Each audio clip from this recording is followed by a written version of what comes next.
Hey everyone, I'm Mackayla, and today on the Soundtrack of Our Lives podcast, we welcome John Van Deusen. Really glad to have you here. Hi, Mackayla. I'm glad to be here. Yeah, so you have a new album that I guess we can say just dropped today. So what was it Yes. kind of like putting it together?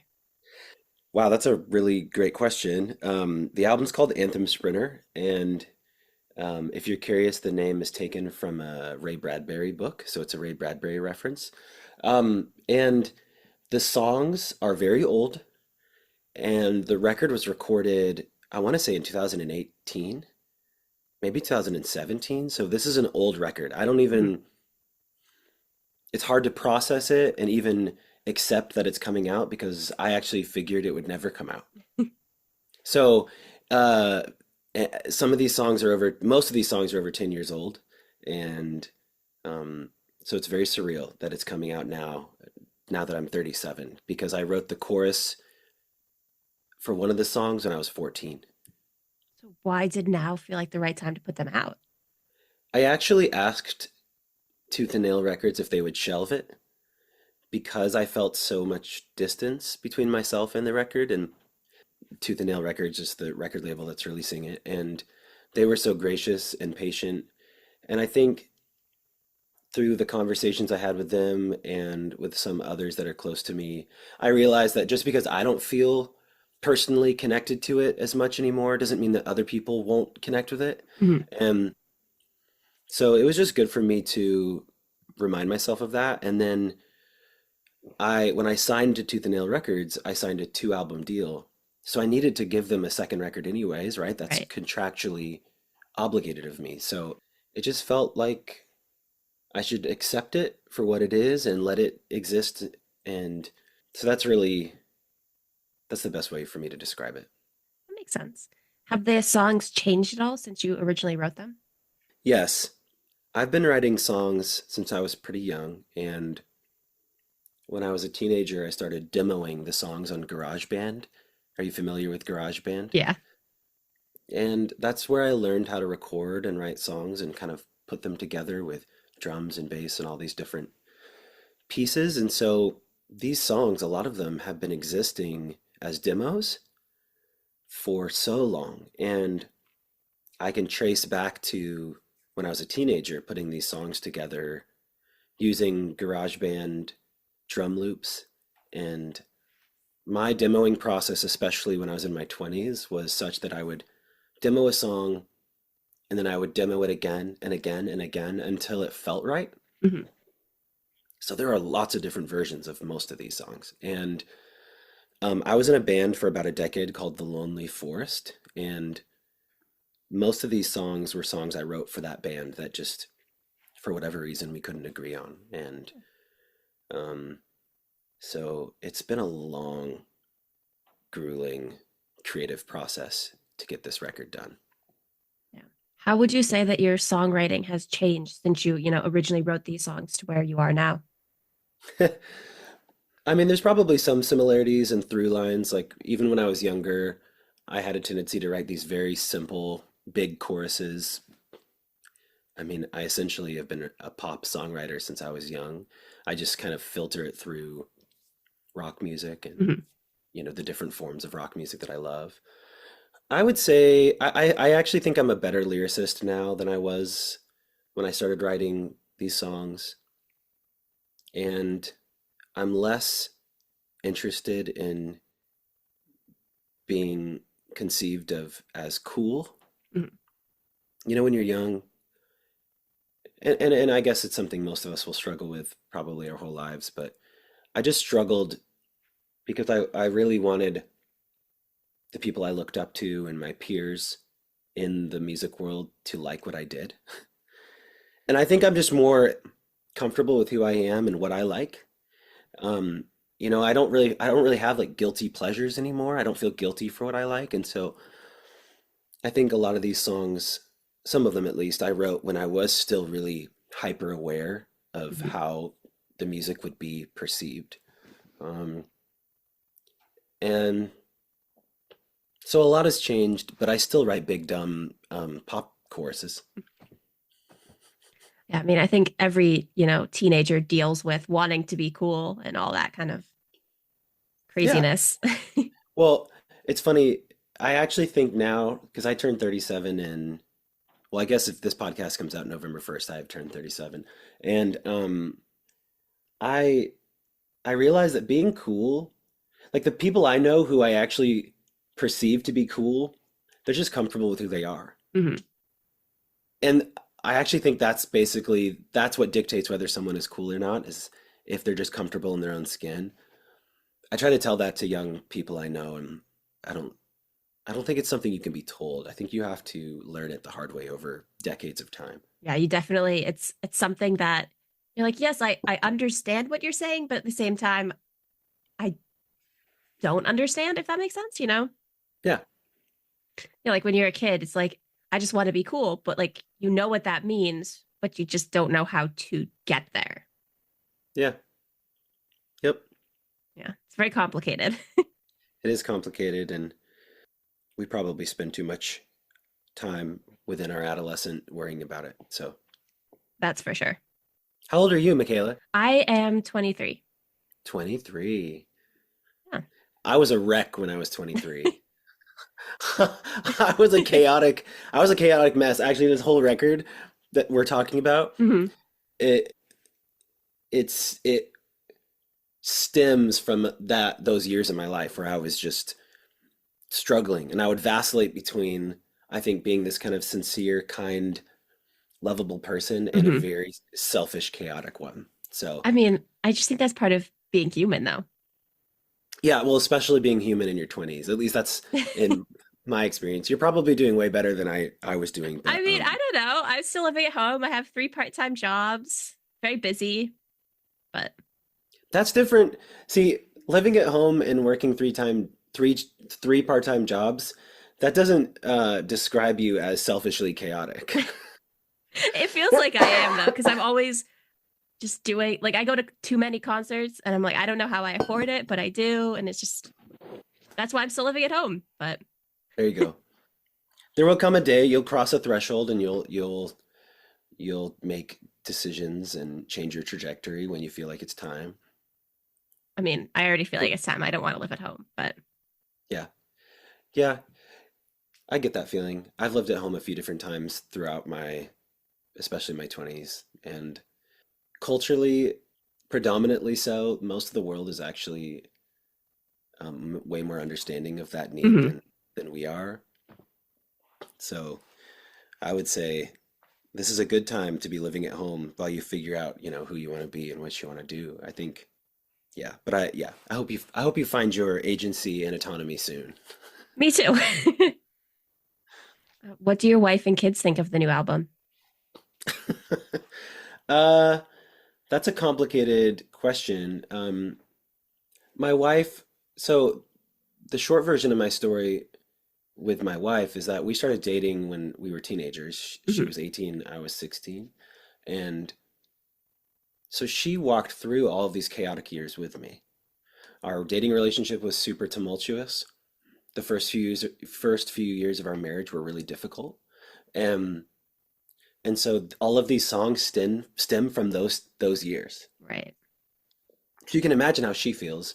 Mhm. She would roll her eyes and say, "Yeah, whatever, it's fine." But she doesn't want to hear me sing these songs, just like I don't really want to sing these songs anymore. It's like opening up a diary page from one of the hardest times of our life. Mhm. So she's really understanding, but we're not really going to put it on in our house and, Yeah, have a dance party to it. makes Um, sense.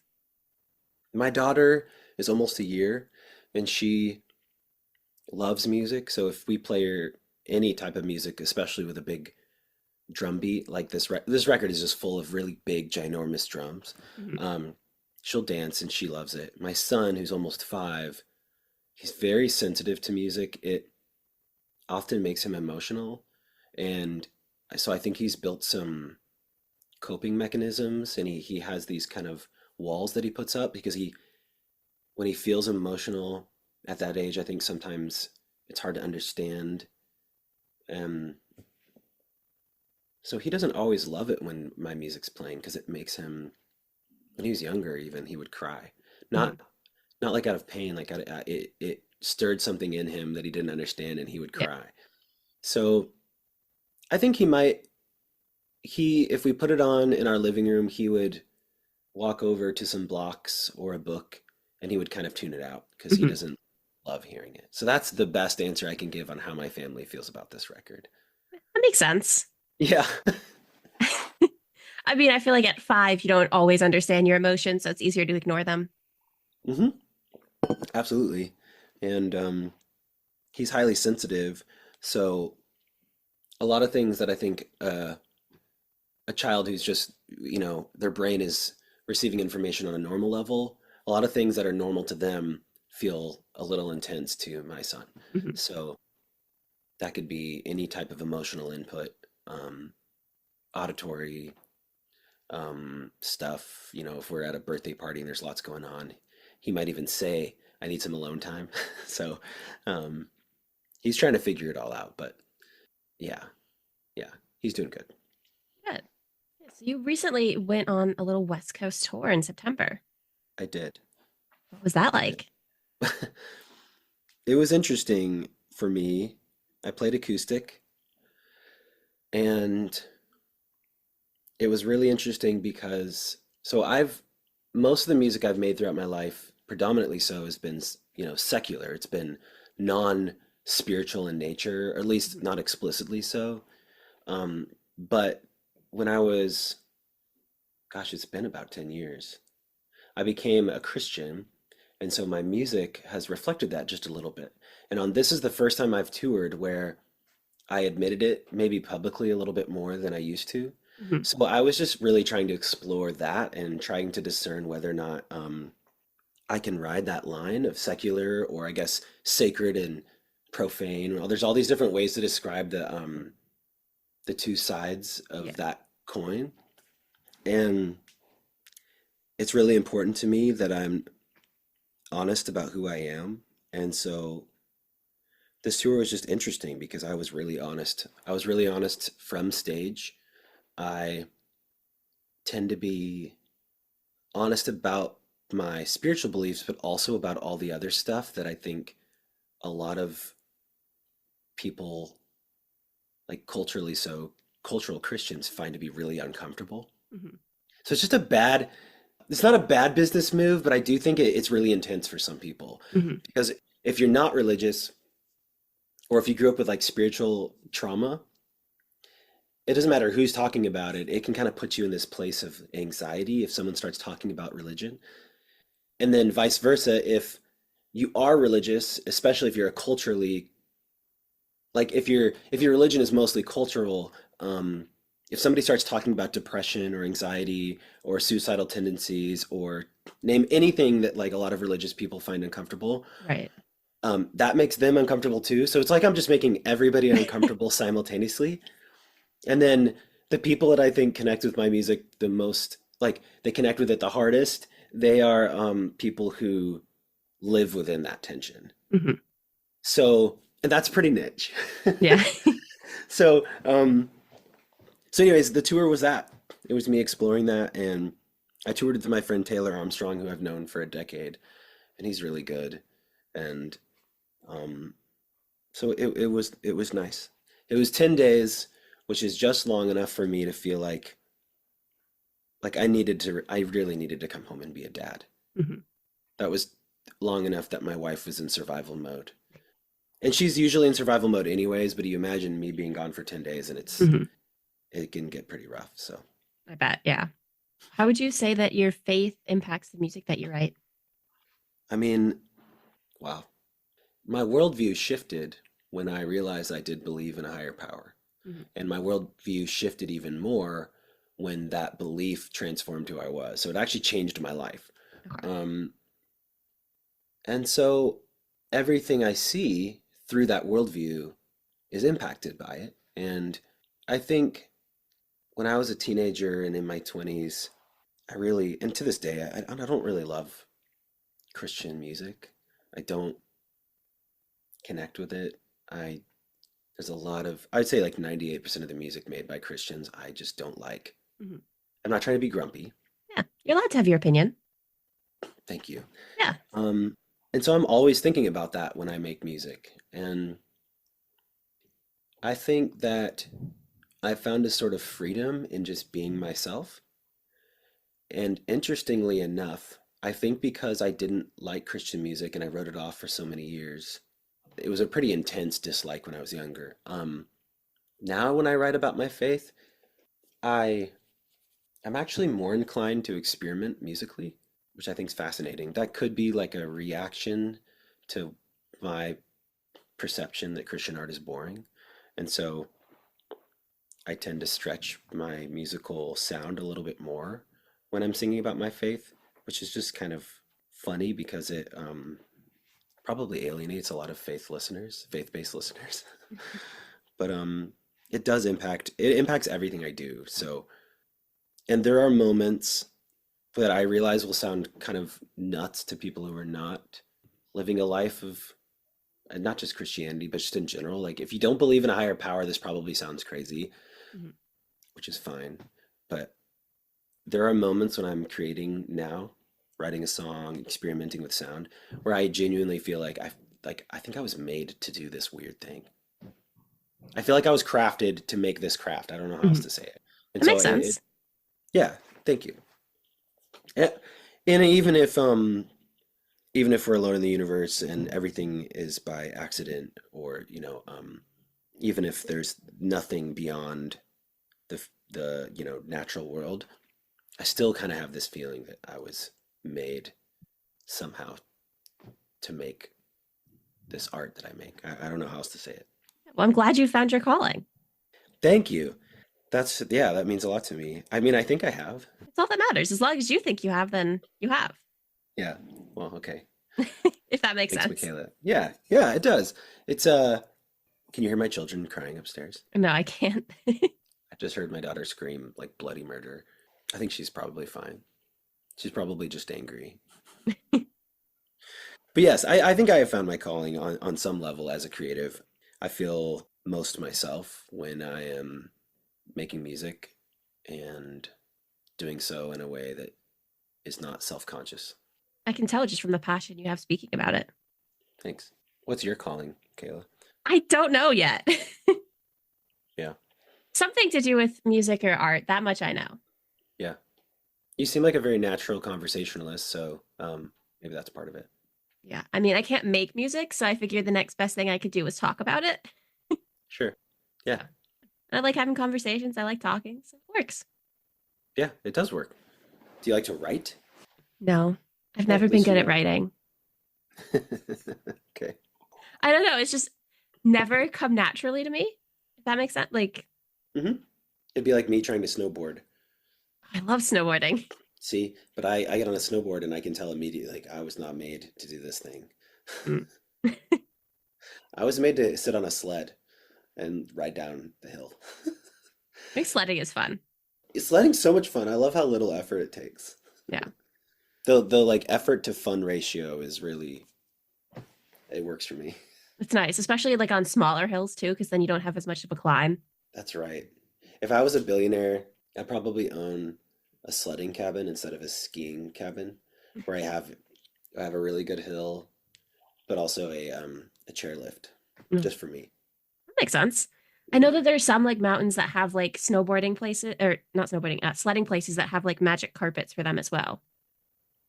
Magic carpets. What is? So You that's mean just like? like it's like it's just a it's like an escalator for just taking you up the side of the mountain. Okay, it's just not like there are. For a second, I thought you were telling me with 100% sincerity that magic carpets were real, and I was like, well, this changes our whole conversation. That would be cool. Yeah, but it'd be a real. I'd have to readjust my my thinking a little if magic carpets were real. I think everybody would. hmm It's kind of like if aliens suddenly arrive at Earth, we'd Hmm. all, I think, most of us would be forced to rethink things a little bit. Yeah. I think it would Although, change a lot of things. yeah, oh yeah.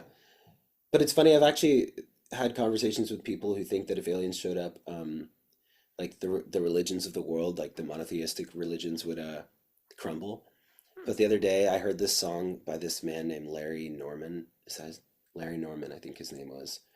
He was an artist in the 70s he was like a Christian leftist who made like rock and roll music that actually like people who weren't Christians actually liked. Mhm. And he has this song called UFO where he basically talks about that if aliens do exist, then God loves the aliens too, and saved them, and that made me really happy.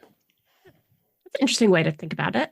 Yeah, I mean, I think a Christian worldview is essentially it feels like science fiction, anyways. This is the first time in my entire career I've gone into a podcast choosing to have zero context. So I don't I came in not knowing what you wanted to talk to me about, other than I expected you would ask me about my record. So this is great.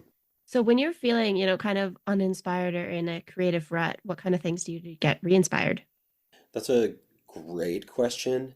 I I do not make art when I feel like I'm in a pressure cooker. Like if I feel like the pressure is on to make something, I don't do good work. And so I have to free myself of that, letting go of those expectations, allowing myself to not get out of the rut. Mhm. I don't, I think some people feel an urgency to get out of that creative rut because they have to make something. And I think if I can just rest, expecting that eventually the creative wave will return, it helps me. Picking up a different instrument helps me get out of the creative rut. So if I've been writing on the acoustic guitar, it can help me to just sit down at the piano for a week. If I sit down to write and nothing good, and by good I mean like if I'm not excited by what I'm making within about 10 minutes, I stop. Mhm. I think a lot of people think they have to push through that, but I don't feel that need because most of the best songs I've written personally happen very quickly. So I don't really like to push through it. I just wait until something happens that excites me and then I lean into it. I've also found, and I don't know, I'm sure that there have been some like neuroscientists and psychologists and people who understand the human brain who have written about this and studied it, but I've found that if I am sitting with a guitar in a room full of people and I'm paying attention to what they're doing and I'm kind of paying attention to what I'm doing on my guitar, I come up with ideas really quickly. Mhm. And I've also noticed that happens when I'm watching TV. Like this happened to me yesterday because I was sick. And so I had a movie playing. I don't even remember which movie it was.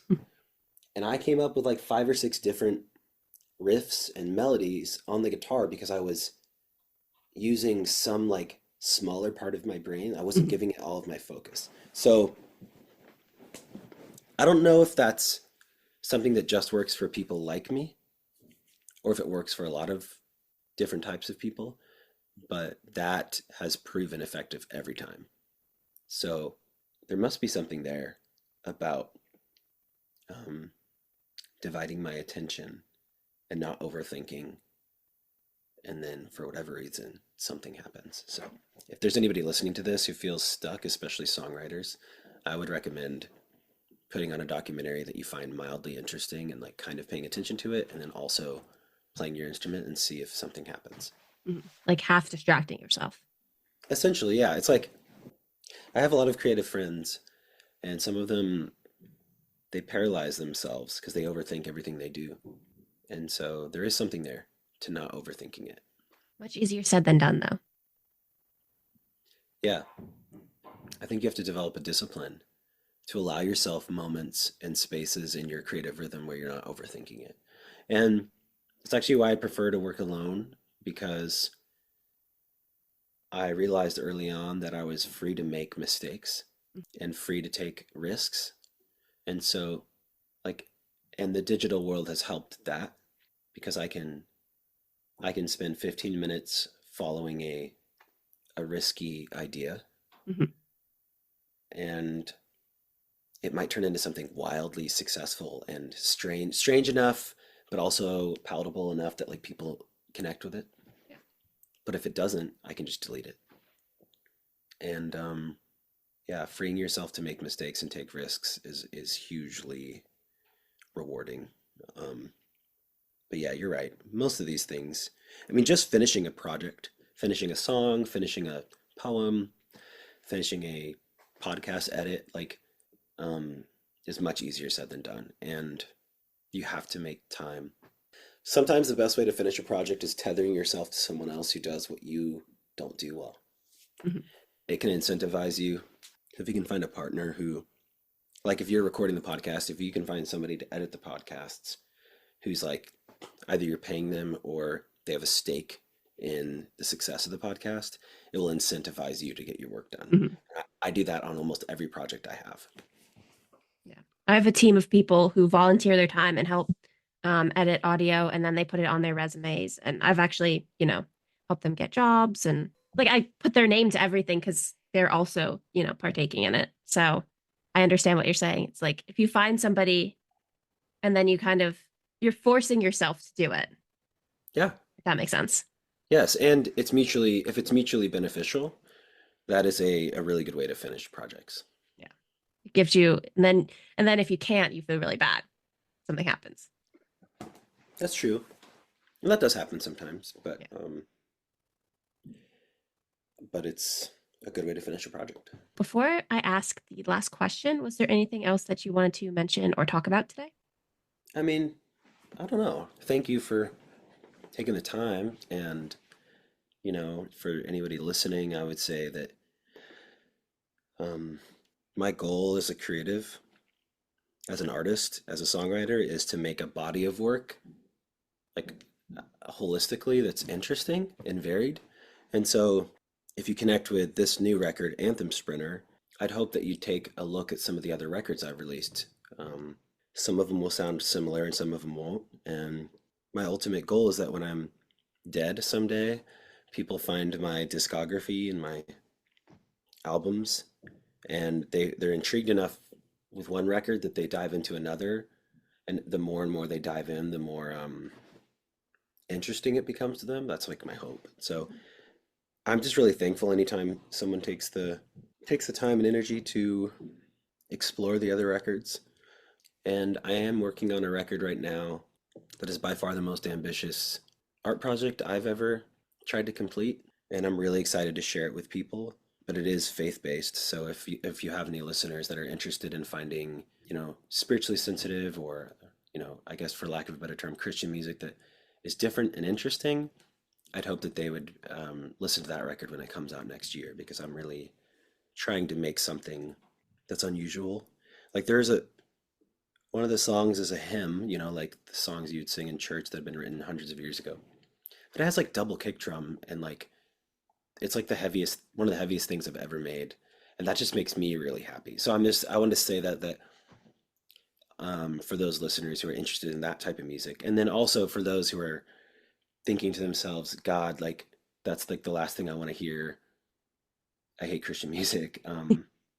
That there are like most of my records aren't that. And so I hope that they'll go back and explore them. Mhm. That's it. Okay. I also So, yeah. play in a pop band. I call it pop band, but it's really just like a rock band called Telephone Friends that I think is really catchy and hilarious that I hope people will check out. So the last question is, what is the soundtrack of your life? It's what we listen to as a family in our living room. Lots of soundtracks because my son loves movie soundtracks. John Williams soundtracks, lots of ambient music. Mhm. Not maybe ambient the way your generation would perceive of ambient, but maybe more what mine and Gen Xers would perceive as ambient. So like Brian Eno and Japanese ambient music from like 70s, 80s. We listen to that a lot. And I just I've been making this playlist of my favorite songs and it's like 16 hours long. And it's so varied because it's everything from like Shania Twain, like the song that I loved when I was 10 to music I'm discovering now. Mhm. And I do listen to that fairly often and just hit shuffle. And I love how eclectic and weird it is. Um, and then if I'm really honest, when I'm immersed in when I'm immersed in an art project, a record, that's what I'm listening to because I Mhm. listen to it over and over again to like figure out what I want to change. So I've been listening to this record I've been making for the last 6 months over and over again. I'm so sick of it. But that is the soundtrack to my life right now. My brain, I'll lay awake in bed. I'm pointing to my bed if you're curious where I'm looking. I lay awake in bed, like rewriting things. So Mhm. that is a big part of it. I like it. It's very eclectic soundtrack. A couple different ones. I like it. Yeah. What's the soundtrack to your life right now? I also have like a playlist that I just add songs that I like to, and it's as you said, all over the place because it's whatever music I'm into at the moment. But rich. It's like there's country, there's like there is some Christian music. It's like there's so many different like there's pop, there's Taylor Swift, there's everything on that playlist. So I would say that that's probably the soundtrack of my life. That's it. High five. Good conversation here. That was good. Thanks for taking the Yeah, time to talk to me. I appreciate it. of course. Well, thank you. I hope you start feeling better soon. Thanks. I appreciate it. A nice rest of your day. Thanks. See ya.